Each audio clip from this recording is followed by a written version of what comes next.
আজকে আমি বানাবো ফিশ পরোটা। তার জন্য আমি প্রথমেই সরষের তেলের ওপরে জিরে ফোড়ন দিয়ে দিলাম। সরষের তেল গরম হতে জিরে ফোড়ন দিয়ে দিলাম।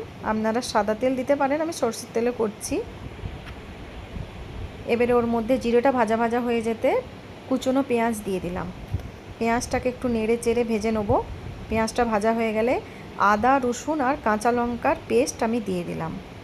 আমি গুঁড়ো লঙ্কা ব্যবহার করব না এই পুরটাতে, সেই জন্য কাঁচা লঙ্কা আমি আদা রসুনের সাথে বেটে নিয়েছিলাম।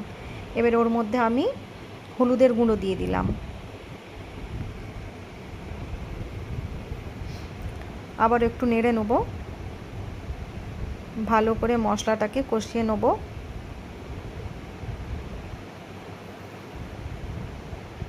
মশলাটা ভালো করে আমার ভাজা হয়ে গেছে।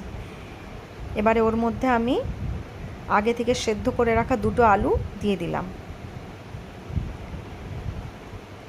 আলুটাকে ওর সাথে মেশানোর পরে কাতলা মাছের পেটিটা কাঁটা থেকে আলাদা করে রাখা ছিল, দিয়ে ওই পেটিটাকে আমি দিয়ে দিলাম।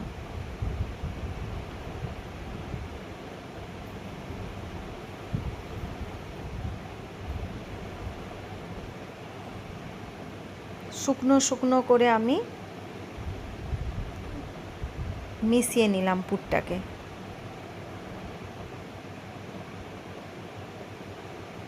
ব্যাস, এবার এটাকে আমি নামিয়ে এর মধ্যে ধনেপাতাটা দিলাম। নামিয়ে কেন দিলাম? কাঁচা ধনেপাতার গন্ধটা ভালো ছাড়বে। এবারে লেচির আকারে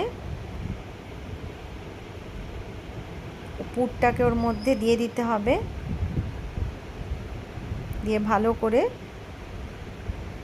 ফোল্ড করে নিতে হবে।